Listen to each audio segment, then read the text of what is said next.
Bonjour à tous, je suis Hervé du site hervécuisine.com.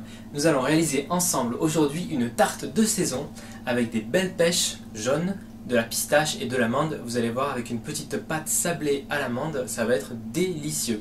Tout de suite les ingrédients pour cette recette. Pour réaliser votre pâte sablée aux amandes, vous aurez besoin, donc on va réaliser deux pâtes. Une que vous pourrez congeler pour plus tard. 500 g de farine, 50 g de poudre d'amande, 125 g de sucre glace, 50 g de sucre, 2 œufs et 250 g de beurre. Pour la garniture, des pêches, ici des pêches jaunes, donc j'ai 5 belles pêches. Vous pouvez utiliser également, pourquoi pas, des brugnons ou des abricots. Pour la garniture à la pistache, vous aurez besoin de pistaches. Donc ici j'ai pris des pistaches entières que je vais réduire en poudre. Vous pouvez la trouver également sous forme de poudre ou pourquoi pas sous forme de pâte de pistache, 50 g. Vous aurez également besoin de poudre d'amande. Donc ici j'ai 80 g de poudre d'amande, 100 g de sucre, 75 g de beurre, 2 œufs, un peu d'extrait de vanille. Et pour la finition de notre tarte, ici des éclats intenses de pistache que vous trouvez maintenant en supermarché, super pratique. Et un petit peu donc ici de confiture d'abricot pour donner un aspect brillant à notre tarte. Pour réaliser votre pâte sablée aux amandes, vous versez donc dans la farine le sucre glace et la poudre d'amande. Facile. Vous mélangez tranquillement. On va tout faire du bout des doigts. Alors attention de ne pas trop travailler votre pâte. Et surtout, une fois qu'on aura fini, ça part au frigo. Il faudrait que notre pâte repose au moins 2-3 heures au frigo. Idéalement, vous la préparez la veille. Et ensuite, donc le beurre, donc j'ai découpé en gros morceaux. Et là, voilà. Donc beurre mou, et on va l'intégrer à notre pâte tranquillement. Donc vous recouvrez de farine et vous l'émiettez comme ceci dans votre pâte. Vous voyez, le beurre est entièrement intégré à ma farine avec l'amande, etc. Et le sucre. Donc maintenant, je vais rajouter donc les œufs pour lier la pâte. Donc je commence avec un premier œuf. Voilà. On va travailler toujours du bout des doigts. Et là, c'est là où il ne faut pas trop travailler sa pâte.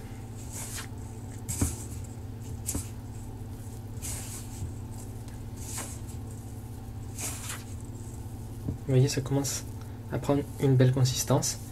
Et le deuxième œuf. Et je finis ma pâte. Jusqu'à la formation d'une belle boule homogène.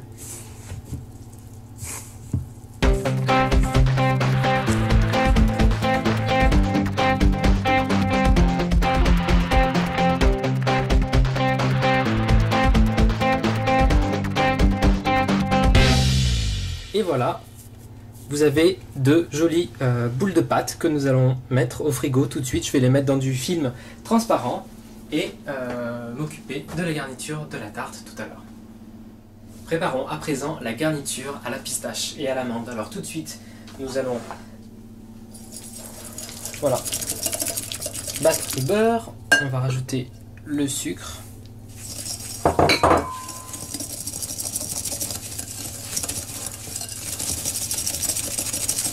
Et ensuite, on va rajouter un œuf.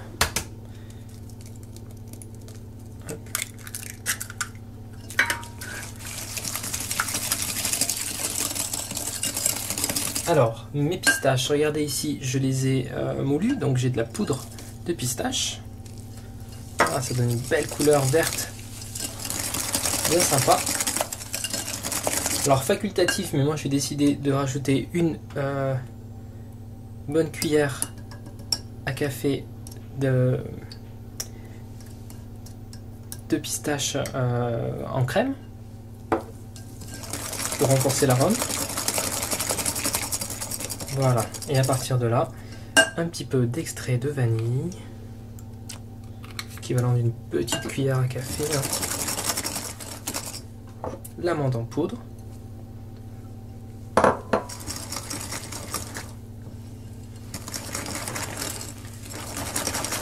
Parfait, et pour finir, donc le dernier œuf.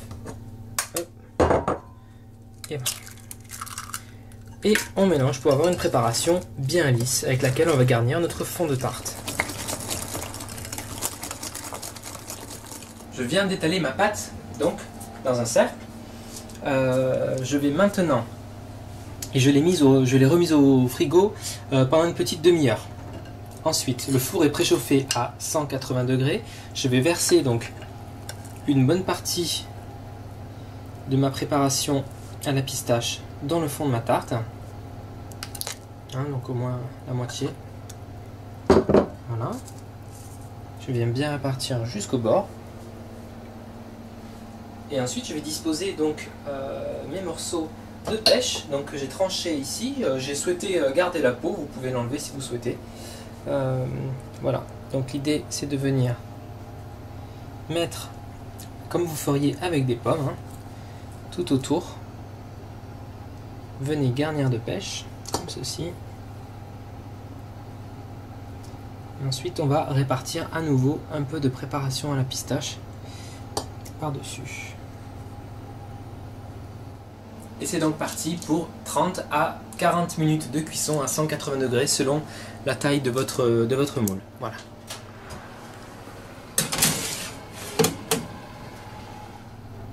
Et bien voici, après 35 minutes de cuisson, notre superbe tarte. Donc là j'ai mixé un petit peu de confiture d'abricot que je vais venir répartir sur ma tarte pour lui donner un côté bien brillant. Donc avec un pinceau, joliment.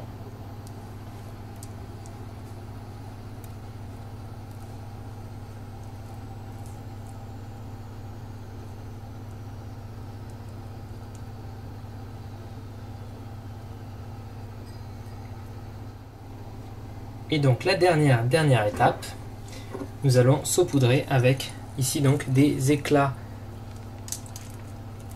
de pistache qui vont apporter une petite touche sympa à notre tarte.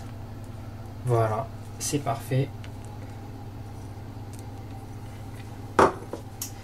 C'est joli, je vais retirer le cercle sans me brûler puisque ma tarte est encore chaude. Pour vous montrer, voilà la tarte finale. Il ne me reste plus qu'à la laisser refroidir. Elle se sert froide et je vais ensuite la mettre sur son plat de service. Voilà, une jolie recette avec des fruits de saison. Je vous dis à très bientôt sur Hervé Cuisine pour de nouvelles recettes.